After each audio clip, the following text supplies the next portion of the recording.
Untuk itu dalam acara ini kan dari Ketua MKI yaitu saya sendiri Ahmad Sajuli. Kemudian saya mengucapkan alhamdulillah di atas kehadiran para ustadz dan kalau di sini saya sebut para dai dan tokoh-tokoh untuk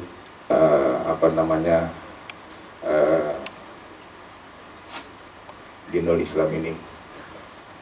Baik, untuk itu rasa hormat kami juga kepada bapak-bapak dan sekalian yang bisa datang ke sini. Saya sekali lagi bersyukur dan berterima kasih dapat melaksanakan acara ini.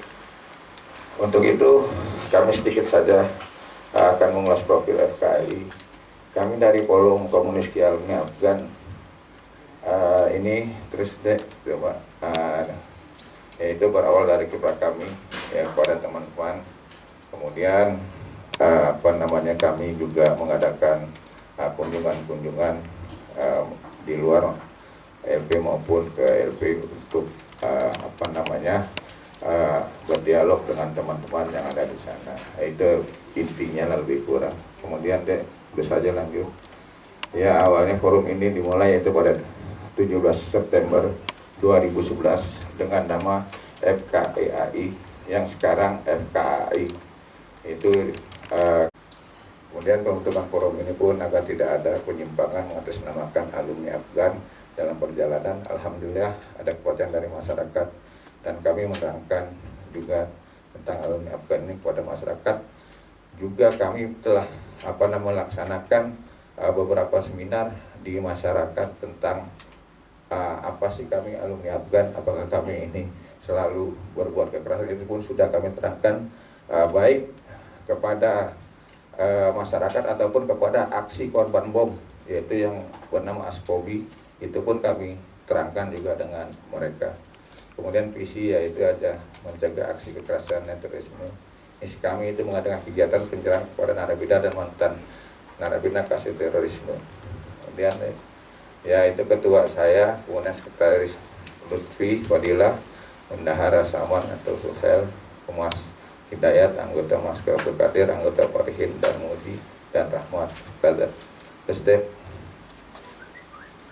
Kemudian program FKI itu pendidikan dan dakwah, kemudian ekonomi, pemuat jaringan. Ini pada 17 September 2011 yaitu pembentukan forum komunikasi ex-Afghanistan di Menteng Raya. Kemudian ini kami bersilaturahmi karena maklumlah kami karena bekas daripada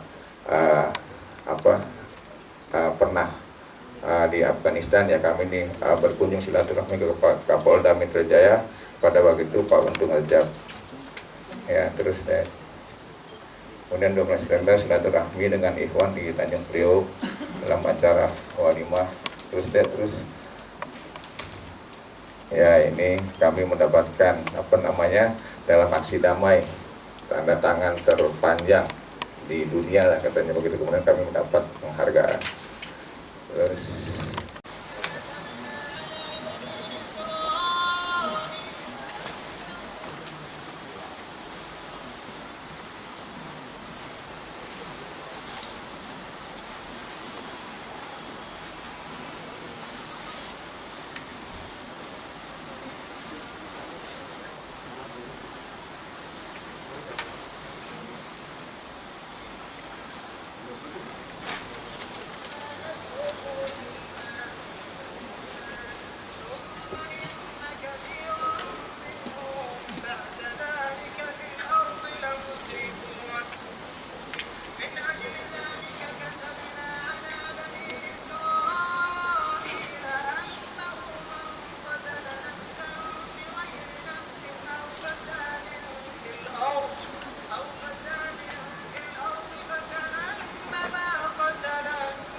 Salam sejahtera buat kita semua.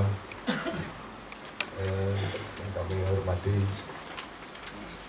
penyelenggara, teman-teman dari alumni Afghanistan. Tadi saya lihat ada Ustadz Al-Khotot, sahabat saya lama gak ketemu Ustadz. Terakhir kita di Bekasi Ustadz ya? Insya Allah. Belum sampai ke Jura. ISIS-nya pindah ke Bekasi itu. Kalau ISIS Jawa itu silir, adem gitu. Jadi ini enggak.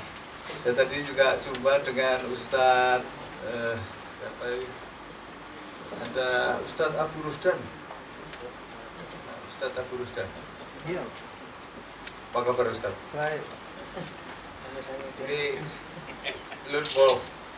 Masih bahas Lone Wolf. Iya. Masih suka. Iya. Saya lihat juga Ustadz Jakfar Umar Talib. Apa kabar Ustadz? Sekarang tambah gendut aja ini Ustadz.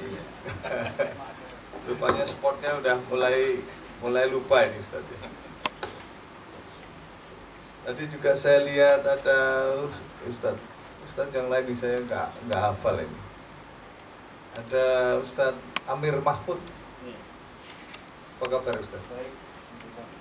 Karena beliau ilmuwan kurus, mikir terus sudah. Umat. Hah? Mikir umat ya.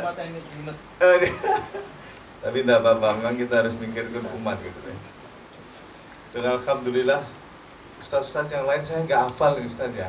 Mohon maaf ya itu kalau nanti lama-lama juga hafal. Belum sampai Ustadz tidak ada. Saya belum tahu Ustaz, jauh di bawah.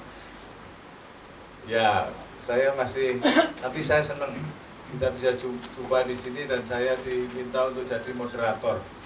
Karena ilmu saya ini ya ilmu umum, jadi ya kita ngomongnya agak umum sedikit, tidak apa-apa Ustaz ya. Kalau yang jago-jago ya beliau-beliau ini. Tapi kita sekarang melihat fenomena ISIS. Kadang ada yang melihat dari sisi yang menakutkan, ada juga yang melihat sebagai sebuah spirit baru dunia Islam. Ada juga yang melihat dari fenomena politik tingkat tinggi.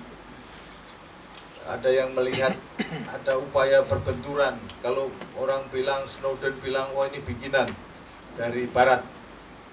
Ada yang bilang, oh nggak jauh dari Ahmadiyah, yang dulu juga fenomena Inggris yang membuat macam-macam. Tapi kita ingin melihat dari sisi Indonesia. Karena Indonesia ini begitu Timur Tengah bergolak, Ustadz. Indonesia mesti begitu, panas. Sana geger, kita pun geger.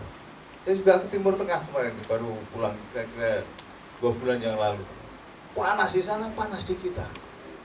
Tapi memang inilah fenomena, karena Islam itu ukhuwah Islamiyah, di mana-mana dianggap sebagai saudara. Itulah sebabnya maka kita ingin sebetulnya Indonesia yang selalu dipandang sebagai negara dengan penduduk Islam terbesar di dunia, selalu dipandang sebagai barat. Apa sih sebetulnya yang bergolak di Indonesia? Karena Indonesia banyak dipandang sebagai lebih toleran, Ahlussunnah wal Jamaah, dan bisa diajak untuk bertukar pikiran dengan wajah-wajah yang cerah gitu ya. Tapi itu sebagian. Tapi sebagian yang menganggap bahwa Indonesia sekarang sudah berubah. Fenomena ISIS membuat saudara-saudara yang lain juga ketakutan. Indonesia ada yang tercekat ketakutan. Meskipun ada juga yang mendukung ISIS. Katanya era demokrasi, ya bebas saja. Tapi kita ingin nanti mendengar dari berbagai lini pandangan-pandangan dari Ustadz untuk saling berbagi. Kalau tadi ada yang mengharamkan di dalam Orean itu, barangkali dari ada pandangan-pandangan yang lain, karena memang ada fenomena jihad yang ingin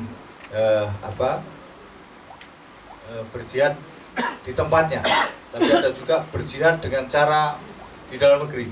Indonesia dianggap Darul Haq, wah menakutkan. Di luar kelompoknya dianggap tohut, wah ngeri juga ini.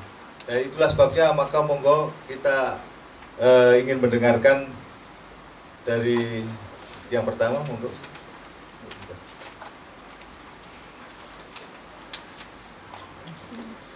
Bismillahirrahmanirrahim. Assalamualaikum warahmatullahi wabarakatuh. Alhamdulillah hamdan katsiran thayyiban mubarakan fihi kama yuhibbu rabbuna wa yarda. Asyhadu an la ilaha illallah wahdahu la syarika lah wa asyhadu anna Muhammadan abduhu wa rasuluh. Allahumma shalli ala Muhammad wa ala ali Muhammad kama shallaita ala Ibrahim innaka Hamidum Majid wa ba'd. Hadirin yang rahmati Allah Subhanahu wa taala, azani Allah wa iyyakum muhibbukum fillah. Alhamdulillah tadi sudah disampaikan oleh moderator kita, dan mudah-mudahan kehadiran kita di sini yang semata-mata tentunya untuk mencari keridhaan Allah, li'ilali kalimatillah, untuk meninggikan kalimat Allah. Walaupun mungkin kita kalau tengok kanan tengok kiri mungkin masih berbeda, tapi dalam perbedaan ini mari kita coba mensepakati sesuatu yang sedang hangat ya, dari kalangan intelektual, dari kalangan para aktivis dakwah maupun jihadis, dan hampir semua orang sekarang tidak lepas dari pembicaraan tentang ISIS.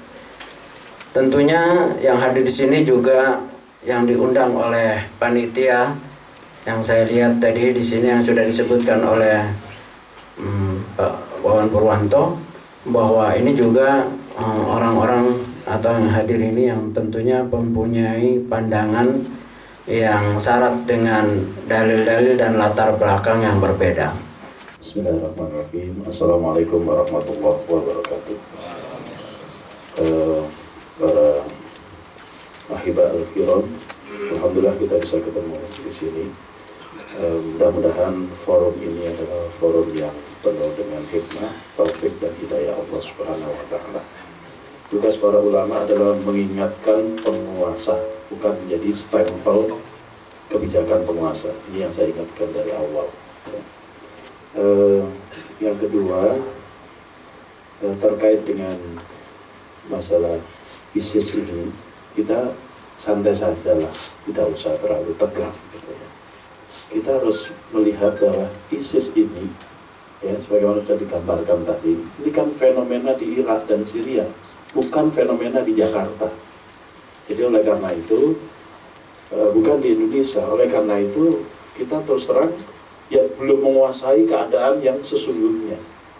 Jadi oleh karena itu dalam hal ini kita jangan terlalu terburu-buru membuat penilaian, apalagi membuat pernyataan pro maupun kontra. Saya sampai hari ini pun tidak mengatakan pro dan juga tidak mengatakan kontra, ya. Tapi kita tunggu saja. Misalnya masalah khilafah al-Baghdadi, ya, tadi disebut itu khilafah setan dan sebagainya. Saya kira terlalu tergesa-gesa. Kalau ternyata al-Baghdadi ini didukung oleh orang Iran dan kemudian terbukti menjadi negara yang berdaulat, kan nanti malu sendiri kita, ya. Nah, jadi dalam terkait dengan hubungan internasional, saya kira kita lebih baik wait and see saja, ya, dan ya, kita tunggu aja perkembangannya. Kalau memang ISIS ini ternyata negaranya bagus, melayani rakyatnya juga bagus, pasti didukung oleh rakyat. Tetapi kalau memang dia seperti yang digambarkan terlalu kejam dan sebagainya, pasti juga akan ditentang oleh rakyat Irak sendiri. Gak usah orang Indonesia yang menentang, mereka sendiri pasti akan menentang. Jadi kita tunggu saja perkembangannya dan tidak usah terlalu kita huru-hara seolah-olah Indonesia bakal kiamat gara-gara ada ISIS, gitu kan. Nah, kemarin di Kementerian Agama juga saya sampaikan seperti itu. Justru ancaman nasional sekarang ini, menurut saya, itu SMS seorang jenderal dari kubu Jokowi kepada jenderal dari kubu Prabowo yang mengatakan jika MK memenangkan Prabowo, kita akan perang. Ini nyata, Pak. Kalau ini justru ancaman yang nyata. Itu yang harus kita respon mestinya, ya, bukan ISIS yang jauh di sana, gitu ya. Jadi terlalu teoritik gitu kalau itu dikatakan ancaman. Apalagi yang mengancam itu dikembangkan bahwa di sini sudah pendukungnya sudah banyak, bahkan ada yang menyatakan sudah 2 juta. Lu dari mana itu? Kan mestinya Pak Wawan yang paling tahu tentang itu kan. Nah, Pak Wawan sampai hari ini juga nggak ngomong. Atau jangan-jangan dari Pak Wawan itu. Karena kalau boleh fitnah itu, Pak. ini kan pertanyaan.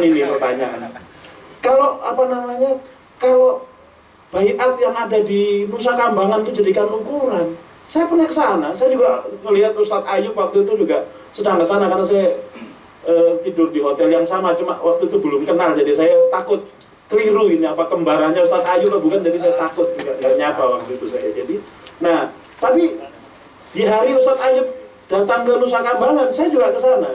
Itu kan susah. Tapi kenapa kok baiat di Nusa Kambangan dibesar-besarkan? Dan nah ini pertanyaan ini, mungkin Pak Wawan yang bisa menjawab. Siapa Ustadz Aman Abdurrahman itu? Kok bisa mendesain Ustadz Abu Bakar Basir jadi seperti itu? Ya. Dan saya dengar informasinya sampai JAT pecah itu karena Majelis Syariah JAT nggak bisa akses Ustadz Abu. Tapi Ustadz Aman Abdurrahman begitu gampang nerjemahin seluruh sikap ISIS dari dalam penjara. Lah kok gampang? Ini pasti Pak Wawan yang paling tahu jawabannya, ya gitu. Nah, jadi sehingga ada yang menengarai, nah ini rekayasa intelijen ini yang kayak gini nih, gitu ya. Nah, oleh karena itu saya sebagai salah seorang Muslim yang punya kepedulian, ya masalah ISIS kita tunggu saja, nggak usah terlalu tergesa-gesa. Kemudian pendukung ISIS di sini anggap aja itu seperti pendukung Manchester United aja lah, gitu ya. Santai aja kita melihatnya. Kalau ada orang banyak pakai pakaian Manchester United, ya biarin aja. Pasti dia juga bukan Manchester United, cuma fans klubnya saja, gitu ya. Nah, kalau ada orang punya bendera ISIS, ya biarin. Sebelum ISIS ada, saya bertahun-tahun dulu waktu jadi pimpinan Hizbut Tahrir selalu mengibarkan bendera La ilaha illallah Muhammadur Rasulullah. 1 menit lagi. Ya, jadi oleh karena itu yang harus diwaspadai ini ekses dari masalah ISIS ini. Kalau kita tutup ISIS, eksesnya apa? Kemarin Pak Ansat sudah bilang, saya senang polisi akan bisa bertindak kalau mendapatkan dukungan dari para ulama, yaitu akan nangkepin orang-orang. Ya, nah ini yang harus kita pikirkan nanti, ya. Karena kalau sudah ditangkap kan susah nanti, ya. Harus ada kelompoknya Pak Sajudi lagi untuk kunjungan ke penjara lagi kan repot gitu kan. Nah jadi kita harus hati-hati di sini ekses bahwa akan ada pembakaran bendera La ilaha illallah atas nama membakar bendera ISIS. Sebelumnya Jakarta Post itu sudah sudah melakukan penghinaan dengan memasang karikatur. Itu sudah dilaporkan ke polisi. Tapi sampai hari ini mereka sembunyi dengan isu ISIS. Nah, ini saya kira kalau mau ngasih rekomendasi di forum ini agar Jakarta Post segera diproses, dituntut ke pengadilan, ya. Begitu. Kemudian kalau masalah kekerasan, ya saya kira ulama harus objektif. Kekerasan mana yang boleh dan mana yang tidak. Jangan semua nggak boleh. Kalau memang di Indonesia sipil nggak boleh bersenjata sama sekali, ya terapkan semua. Kecuali orang militer nggak boleh pegang senjata. Nah, forum ini bisa merekomendasikan agar dibongkar dulu patung Tugu Pak Tani itu yang ada senjatanya itu. Itu kok kita biarin. Patung itu kan bersenjata, padahal dia bukan militer. Nah, Pak Wawan juga dari dulu kok diem aja itu patung itu. Patungnya diem aja. Maksud saya kita harus adil lah dalam hal ini, ya. Jadi jangan kekerasan itu selalu diarahkan kepada umat Islam. Nanti kalau kita juga seperti itu terbawa, setiap orang yang namanya Saiful itu nanti harus ganti nama. Karena nama Saiful itu mengandung unsur kekerasan. Termasuk Menteri Agama pun juga harus ganti nama. Tidak boleh lagi Saifuddin, tapi harus diganti menjadi Tahuudin atau Tempeudin. Begitu saya kira. Nah, baik, saya kira itu dari saya. Terima kasih, mudah-mudahan forum ini tidak tergesa-gesa menghukum ISIS. Terima kasih. Wassalamualaikum warahmatullahi wabarakatuh. Ya, saya melihat dari perspektif lain, mungkin karena saya tidak memberi kepada pernyataan-pernyataan nas baik Al-Quran maupun hadis, tapi saya berangkat dari sebuah fenomena. Jadi memang bicara tentang masalah ISIS sangat menarik. Kenapa? Lawatan saya ke Malaysia dan juga melihat informasi dari beberapa Asia Tenggara, itu tidak ada pembicaraan ISIS sebagaimana di Indonesia. Tetapi di Indonesia ini sangat menarik. Mungkin salah satu daripada penyebab daripada munculnya rasa-rasa seperti yang menakutkan dan sebagainya itu atau dipublikasikan secara begitu sangat tendensius, itu karena di Indonesia ini lahan daripada jamaah jihadis ini sangat kuat dan banyak, beragam. Di Malaysia itu kan tidak, ya. Jadi mereka itu di sana yang kalau yang nasionalis mesti kepada UMNO. Kalau umpamanya yang sifatnya kepada fundamentalis keorganisasian itu mungkin dia kaitannya kepada PAS, Partai Islam Malaysia. Dan sekarang muncul di antara dua itu PKR. Dan ini mungkin fenomenanya lain lagi di Malaysia. Nah, di sini juga kadang-kadang dikaitkan tentang masalah khilafah. Kalau menurut saya khilafah siapapun jamaah jihadis ketika berbicara tentang masalah khilafah, mesti jamaah lain pun akan kontraproduktif juga terhadap persoalan khilafah. Jadi di sini persoalannya bagi saya sebagai akademisi tidak melihat daripada menolak ataupun tidak, mendukung ataupun tidak. Kalau kita melihat kacamata ini, cuma memang saya di sini pernyataan saya ada forum pendukung Daulah Islamiyah. Saya mencetus ide saya di Solo pada 17 Ramadan. Nah, bicara tentang ISIS, ini kan kalau saya melihat dia merupakan sebuah new trend state. Jadi sebuah wacana, ya, kekinian yang baru yang dibangun daripada multi negara dari beberapa negara, maksudnya masyarakatnya, ya. Dan itu bisa kita lihat di YouTube dan di berbagai media itu. Jadi persoalan di sini adalah masalahnya adalah bagaimana kita bersikap tidak terlalu gegabah. Saya tidak melihat dan saya tidak terpengaruh kepada fenomena-fenomena yang ada di dunia maya ataupun bagaimana. Tetapi saya melihat dari mengapa ini terjadi. Ya, mengapa ini terjadi? Kok bisa terjadi? Padahal persoalannya tadi sudah dikatakan oleh Pak Khattab, itu persoalan di Timur Tengah, persoalan yang ada di Irak dan di Syam. Bukan persoalan di Indonesia. Kalau kita berbicara tentang masalah ideologi tentang persoalan Islam fundamentalis itu di beberapa negara itu sudah sering terjadi. Hanya mengapa di Indonesia ini sangat menarik. Nah, ada beberapa persoalan yang saya lihat di sini ketika saya menggaungkan 17 Ramadan itu forum pendukung Daulah Islamiyah, itu sebenarnya niat saya adalah bahwa ingin menampung aspirasi, ya, menampung daripada aspirasi masyarakat aktivis Islam yang saat itu bergejolak sangat kuat, dan saya melihat ini luar biasa pengaruh dari dunia maya. Ya, terlepas dari mereka-mereka yang memberikan fatwa-fatwa ataupun dia melihat dari YouTube dan sebagainya itu, ini kita bisa melihat menyaksikan seperti itu. Dan ketika itu di Solo, karena Solo itu kan secara geografik politikal itu kan kita melihat sumbu pendek, ya, sumbu pendek. Begitu ada suatu ide yang bertentangan, kontras sangat kuat pengaruhnya kepada itu. Nah, dengan fenomena itulah kemudian saya memberanikan diri, ya, menampung aspirasi itu. Dan di sini kalau bahasa saya, sombongnya saya di sini barangkali adalah saya memelihara fundamentalis itu. Ya. Mestinya dalam hal ini yang perlu dicermati di sini secara pandangan saya adalah saya memelihara, memelihara daripada fundamentalis supaya tidak liar ke sana sini. Dan ini akan menjadi persoalan yang sangat berkepanjangan ketika akan menjadi persoalan-persoalan yang menyangkut daripada konflik di antara umat Islam.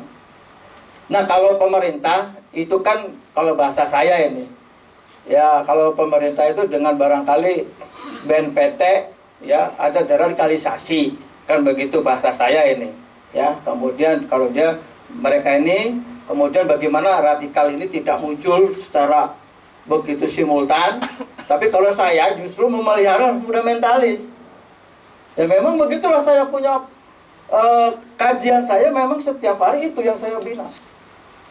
Tetapi sekali lagi bahwa tidak punya kepentingan apapun dalam persoalan ini. Nah, oleh karena itu saya dalam majelis ini bukan persoalan menolak ataupun tidak, karena saya melihat sesuatu itu dari peristiwa. Dan peristiwa ini tidak bisa kita melihat langsung just, tetapi saya melihat dari mengapa itu terjadi. Oke, terima kasih. Habis. Dari forum bahwasanya ISIS itu adalah pejuang untuk mempertahankan tanah air. Sama halnya ketika mungkin kita dijajah oleh Belanda, tentunya ketika dijajah itu kita akan berjuang untuk mempertahankan tanah air. Itu yang pertama. Kalau saya lihat dan bandingkan dengan tayangan video, sungguh kejam sekali yang dinamakan dengan ISIS. Apakah itu rekayasa atau yang sesungguhnya? Ya, kita lihat ada yang disembelih tadi gitu ya. Itu sangat kejam sekali. Saya juga membaca literatur dari internet bahwasanya ISIS itu berusaha untuk menghilangkan situs-situs Islami. Satu diantaranya adalah membongkar kuburan para nabi. Ya, jadi di sini barangkali juga bisa menyamakan persepsi sesungguhnya ISIS itu menurut kita, menurut forum kita itu seperti apa. Itu yang pertama. Tanggapan saya sepertinya ada kesamaan dengan para ustadz tadi, bahwasanya kita jangan terlalu terbawa oleh situasi saat ini. Dalam hal ini adalah ISIS, karena yang pertama memang ISIS itu bukan ada di Indonesia, ya.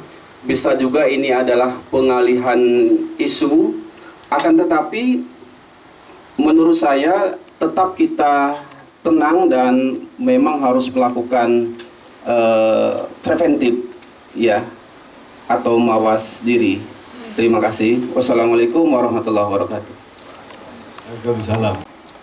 Alhamdulillah, wassalatu wassalamu ala rasulillah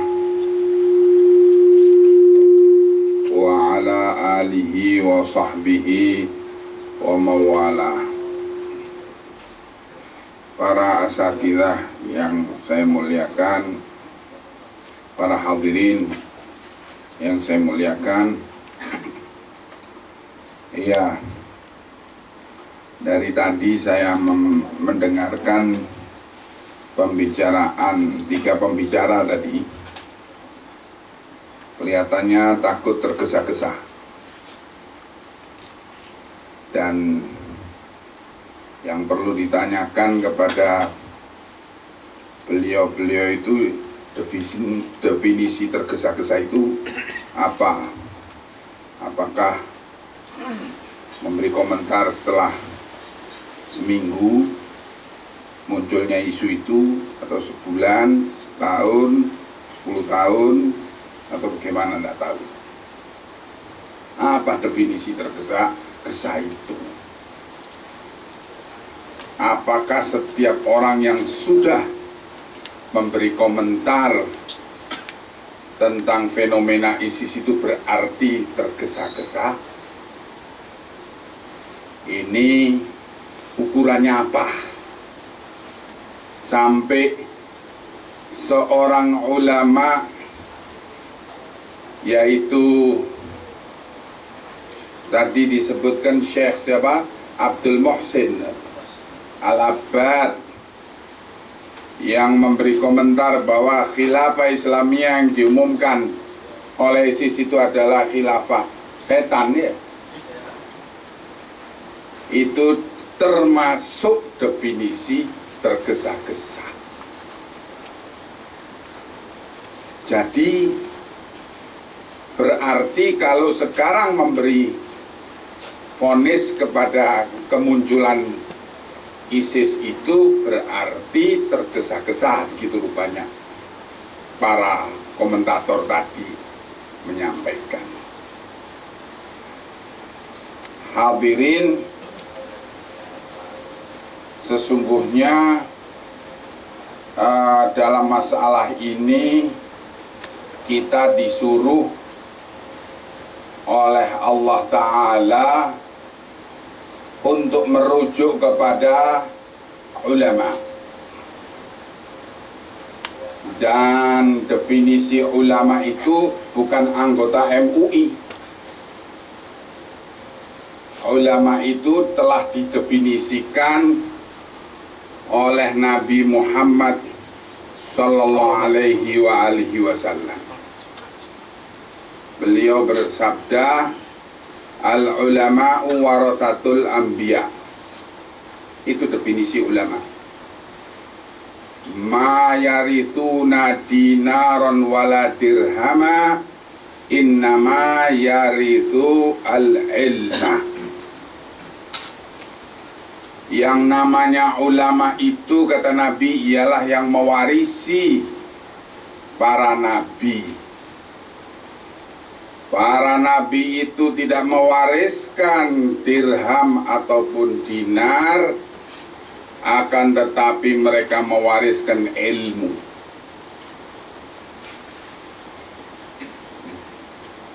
Ilmunya para nabi itu bukan wawasan tok,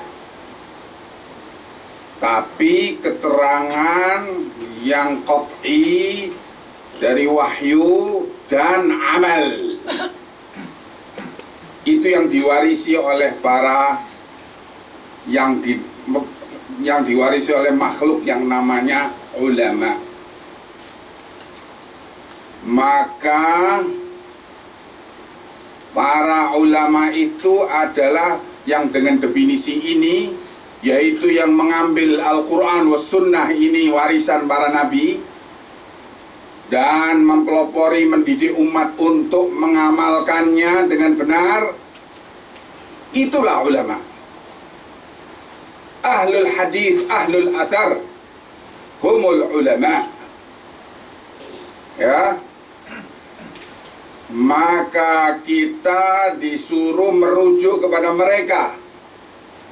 Karena ulama itu warasat, karena ulama itu syuhada Allah fil ardi, saksi-saksi Allah di muka bumi. Sehingga dalam segala kasus merujuklah kepada ulama. walaupun baru muncul kasusnya itu, fenomenanya baru sehari. Kalau ulama sudah berkomentar, itu artinya sudah punya data-data, bukan tergesa-gesa. Walaupun komentarnya sangat keras, setan, tapi itu sudah punya data-data. Maka perlu dicari. Kalau memang tidak puas, tanya kepada beliau, ya Syekh, bagaimana khilafah setan itu yang kau maksud?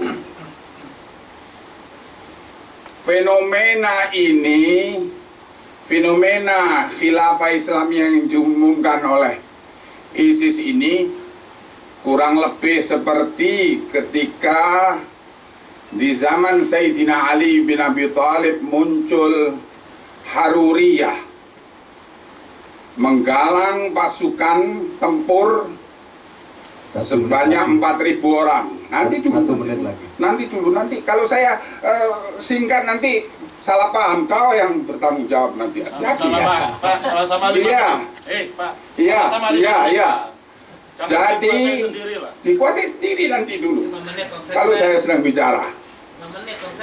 Jadi munculnya itu di zaman Sayyidina Ali dengan menggalang pasukan sebanyak 4.000 orang, dan terjadilah pertumpahan darah.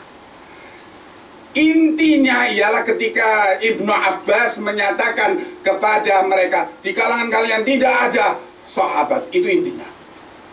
Kemudian muncul lagi di zaman Abdullah bin Az-Zubair Az-Zariqah, Nafi' bin Al-Azraq, yang berhasil menguasai beberapa kota di Irak. Dan intinya ketika itu Abdullah bin Az-Zubair menyatakan, di kalangan kalian tidak ada ulama. Itu intinya. ISIS ini tidak ada ulama yang memberikan dukungan kepadanya, maka ini tanda berbahaya.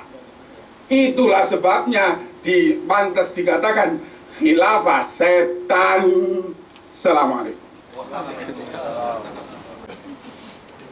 Bismillahirrahmanirrahim. Alhamdulillahi wahdah, wassalatu wassalamu ala man la nabiyya ba'dah wa ala alihi wa sahbihi wa mawalah. Wassalamu ala man ittaba'al huda. Ayyuhal ikhwah, saya tertarik dengan prolog dari Pak Wawan Purwanto. Panas di Timur Tengah, panas di Indonesia. Saya kok tidak yakin, Pak. Panas di Timur Tengah dibikin panas di Indonesia, itu yang benar. Bapak yang suka menggoreng persoalan, Pak. Ini ISIS di Bundaran HI itu hiruk pikuk, Pak. ISIS di UIN itu, Pak Fahri, hiruk pikuk, Pak. Tapi Bapak baru bicara seminggu terakhir ini. Bapak goreng karena ada minyaknya. Allah alam, Bapak lebih paham. Tapi kami jangan dibohongin, Pak, ya. Yang kedua, saya catat saudara saya Ustadz Abdurrahman Ayub. Saya tidak sepakat kalau di akhir majelis ini harus ada deklarasi. Saya tidak sepakat. Tidak mungkin dalam 3-4 jam, 5 jam, bahkan 1-2 hari perbedaan kita bisa kita satukan dalam satu kalimat.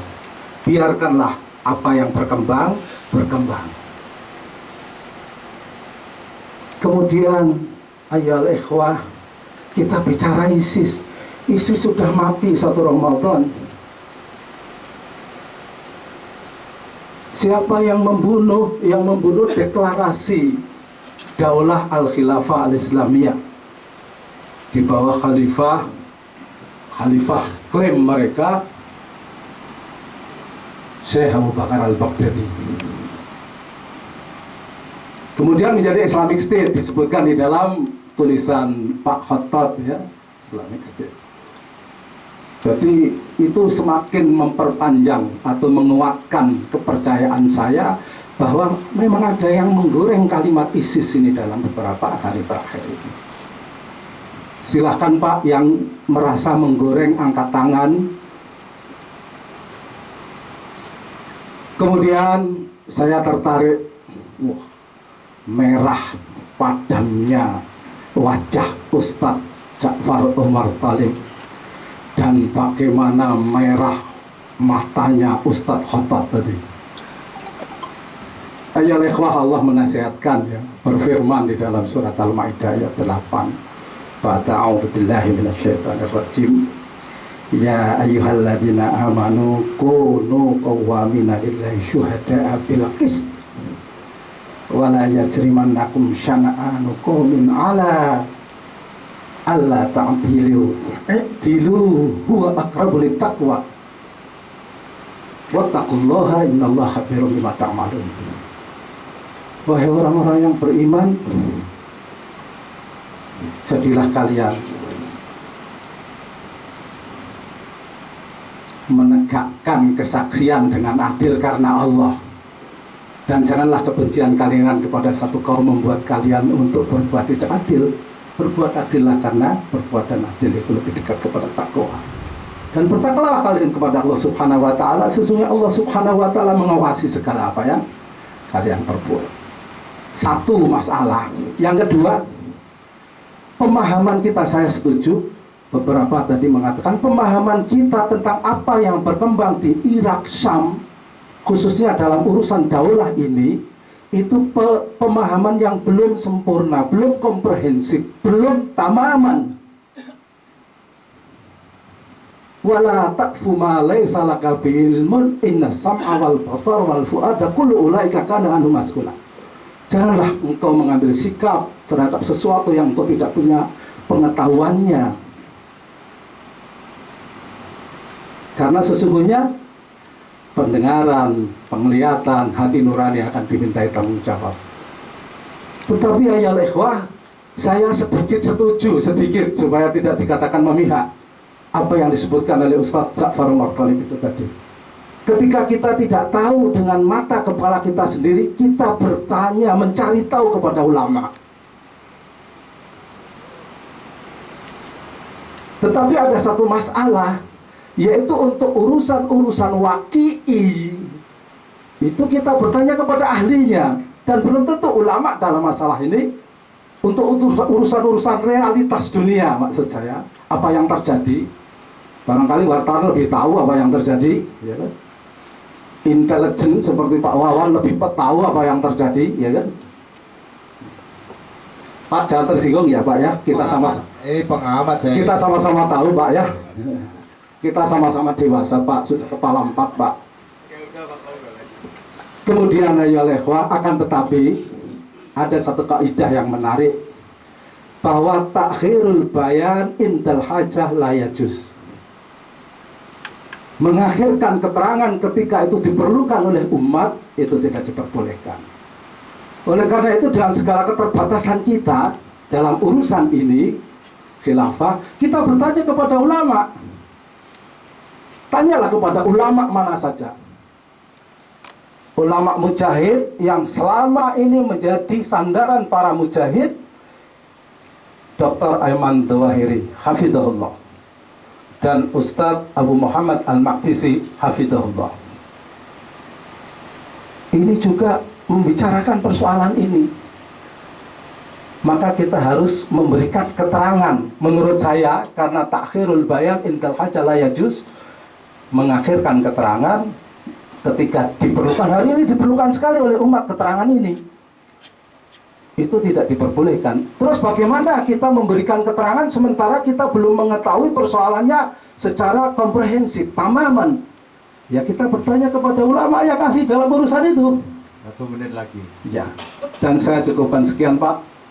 Ekstra 1 menit buat Bapak. Jazakumullah khairan.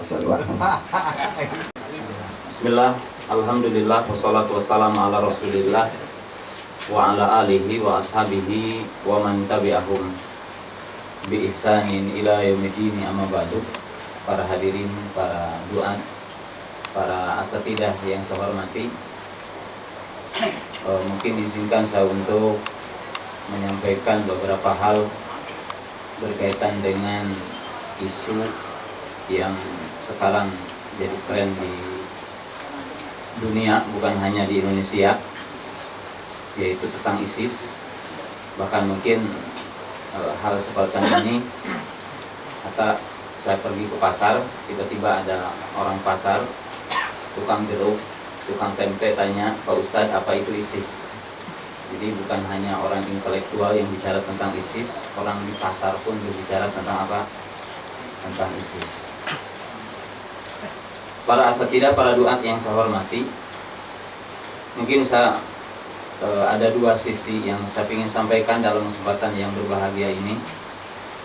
Seperti tadi disampaikan oleh Al-Ustadz Ja'far Hafizahullah Ta'ala dan oleh Ustadz Abu Rusdan, diisyaratkan bahwa kalau kita akan menghukumi satu masalah, bagi seorang dai harus memiliki dua syarat, yaitu dua ilmu. Yang pertama adalah al-ilmu biadillah syar'iyyah, yaitu memiliki ilmu dari sisi dalil-dalil syar'i.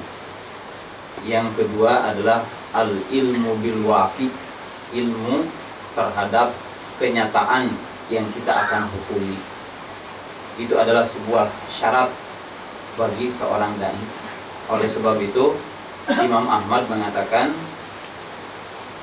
yan bagi liman hamala nafsahu ala futiyah an yakuna aliman bi aujuhil qur'ani, aliman bisahihi wasaqimi, aliman bisunnani. Beliau mengatakan, hendaklah wajib bagi setiap orang yang akan memberikan fatwa untuk mengetahui tentang sendi-sendi Quran dan bisa memisahkan sahih dengan dhaif, dan dia mengetahui di mana keberadaan hadis-hadis Nabi SAW. Dan ini adalah perkara yang sangat berharga. Ada dua sisi yang saya ingin komentari tentang ISIS ini. Sisi yang pertama,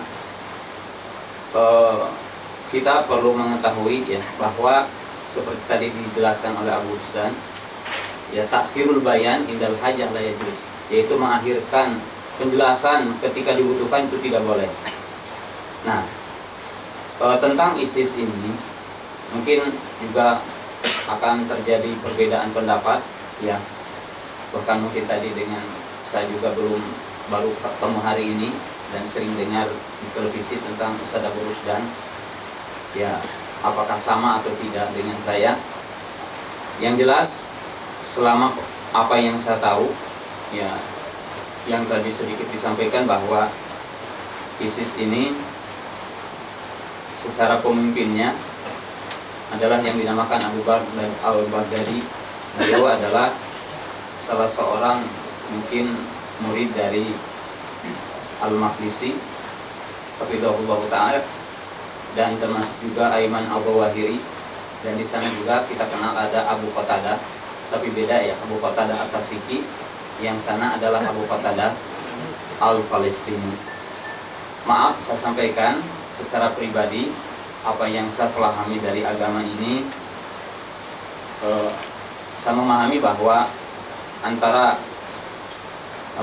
jelas ya yang saya baca, yang saya dengar bahwa Abu Qatadah al-Palestini, kemudian juga Al-Maqdisi, kemudian juga Aiman al-Zawahiri, jelas oleh Abu Baghdad al-Baghdadi ini dikafirkan. Jadi kalau dianggap Abu Qatadah al-Palestini adalah kafiri, maka secara apa yang saya tahu bahwa Abu Baghdad al-Baghdadi ini adalah lebih kafiri lagi gitu.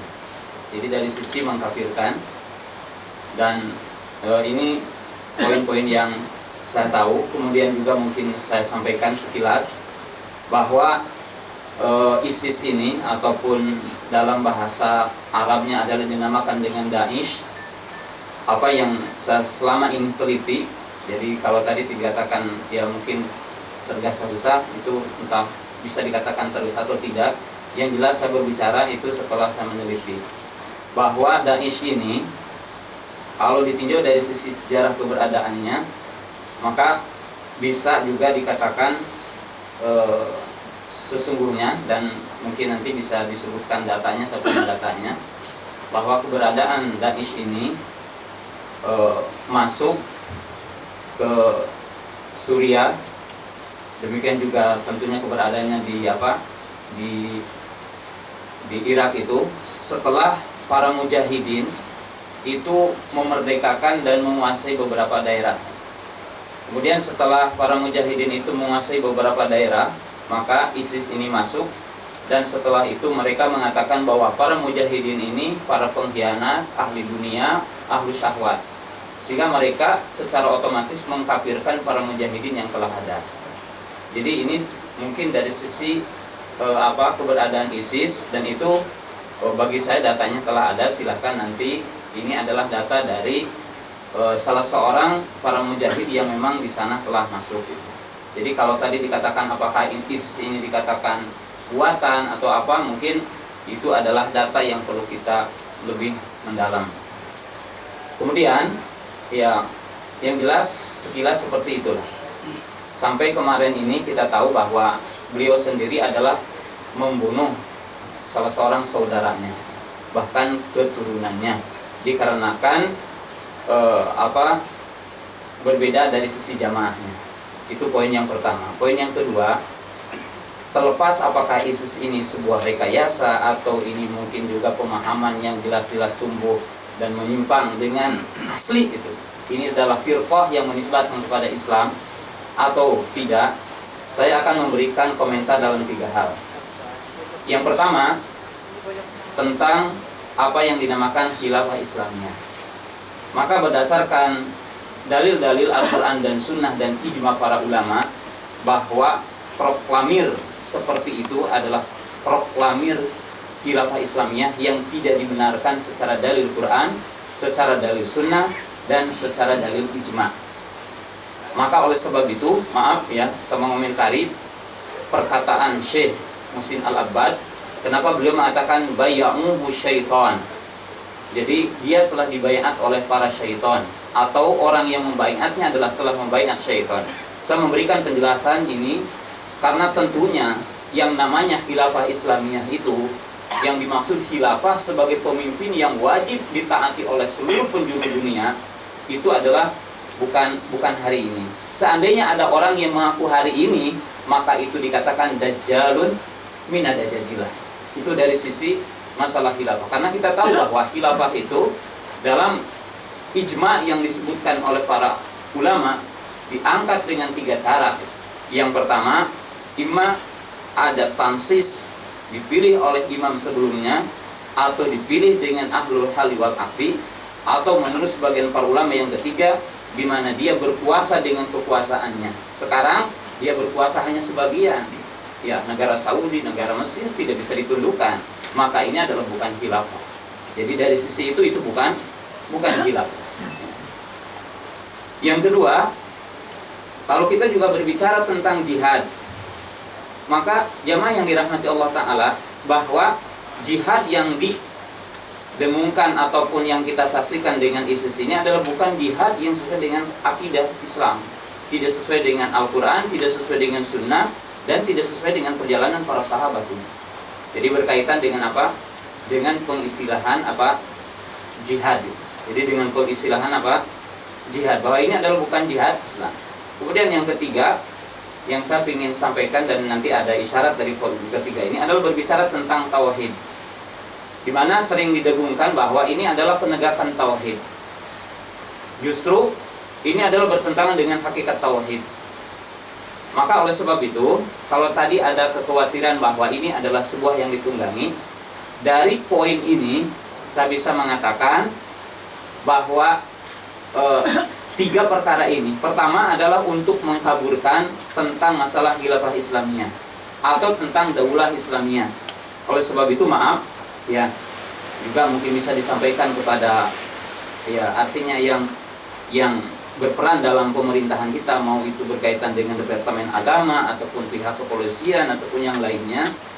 Saya mengajukan satu permohonan bahwa tidak boleh membawakan isu-isu seperti pingin menegakkan syariat Islam.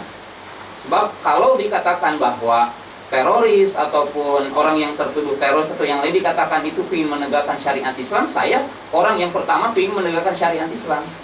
Bahkan sebuah kewajiban, bukan sebuah pilihan untuk menegakkan syariat Islam itu. Dan saya tersinggung gitu ya. Kalau ada pernyataan dari pihak-pihak tertentu mengatakan ini ingin menegakkan syariat Islam, itu keliru. Maka ini wajib diluruskan. Demikian juga upamanya katakan ini pingin jihad. Ya jihad bukan seperti itu. Jihad itu telah dijelaskan oleh para ulama dan Imam Ibnu Qayyim telah mengisyaratkan ada 4 macam jihad, 13 tingkatan jihad, termasuk jihad melawan orang kafir. Sangat jelas sekali. Dan yang ketiga saya sampaikan juga berkaitan dengan masalah tauhid. Bahkan saya mendapatkan satu perkataan dari Jalaluddin Rahmat, ya, dia telah memberikan statement bahwa salah satu ciri ISIS adalah mengajarkan tauhid. Maka jelas ya itu adalah satu pencorengan dan satu penghinaan kepada hakikat dinul Islam, karena setiap muslim diwajibkan untuk bertauhid. Karena Allah Ta'ala berfirman, "Wa ma khalaqtul jinna wal insa illa liya'budun." Maka akhir kata, kalau saya berpendapat dan artinya mengusulkan, yang terpenting kita hari ini memang kita tidak terlalu terlalu dibesar-besarkan, itu betul. Ya, tetapi dari sisi kita harus menjelaskan apa itu daulah Islam, apa syaratnya, bagaimana keharusannya, apa itu jihad, apa itu tauhid, apa itu tentang daulah Islam. Sebab kita mengetahui bahwa sepanjang sejarah kita tahu bahwa tidak ada satu bukti sejarah bahwa negara Islam itu melakukan kerusakan. Artinya melakukan kekerasan. Tetapi dalam sepanjang sejarah tidak ada pemimpin yang menegakkan keadilan seperti ditegakkan oleh Khulafaur Rasyidin Abu Bakar, Umar, Utsman dan Ali radhiyallahu taala anhum. Nah, maka para jamaah yang dirahmati Allah Ta'ala seperti ini, dan saya akhiri begini dengan kisah, maaf ya, kalau tadi 1 menit lagi, mungkin setengah menit lagi. Jadi kalau berkaitan dengan tadi cerita membunuh dan sebagainya, maka saya akan menyebutkan 3 kisah dengan singkat. Yang pertama, bahwa kalau orang itu terpengaruh dengan pemahaman Khawarij, maka memang betul bahwa dia akan membunuh umat Islam lebih disenangi ketimbang membunuh seorang Yahudi. Sebab kita tahu dalam sejarah ya, bahwa seorang Yahudi yang membunuh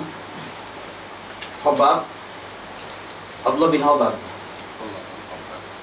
yang istrinya sedang hamil, maka ini sahabat Abdullah bin Hobab, Khawarijnya tidak disebutkan namanya, maka dia membunuh Abdullah bin Hobab dan istrinya yang sedang hamil, lalu dikeluarkan dari janinnya. Jadi kalau membunuh sesama muslim itu memang ada sejarahnya. Kita juga harus tahu dan harus menjelaskan itu. Kemudian yang kedua, saya punya bukti saksian, artinya ini bukti secara pribadi bahwa telah insaf orang-orang yang berpemahaman Khawarij yang dia telah membunuh bapaknya dan dia membongkar otaknya, kemudian menjadikan otaknya kopi.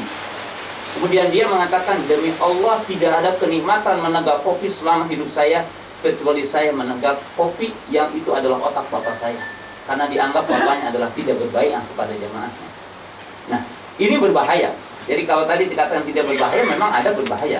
Kemudian yang kedua, artinya kisah yang ketiga yang terakhir ini saya kisahkan bahwa di situ ada seorang Khawarij di masa kini, bukan masa para sahabat ini, yang telah membunuh ibu dan bapaknya.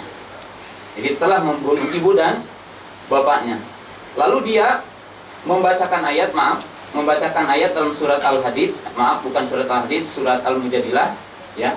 La tajidu qauman yu'minuna billahi wal yawmil akhir yuwaduna ma hadallaha wa rasuluhu, disebutkan wa aba'akum.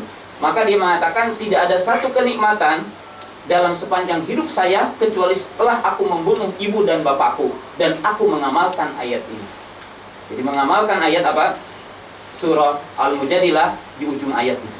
Di ujung surah ini. Jadi saya secara pribadi dan saya sebagaimana tadi katakan Dani, jadi sangat khawatir sekali dengan pemahaman-pemahaman ini jika memang itu terjadi dalam ruang lingkup orang-orang yang menisbatkan kepada Islam. Dan tadi mewajibkan bagi kita adalah untuk menjelaskan Islam secara benar. Barangkali itu ya.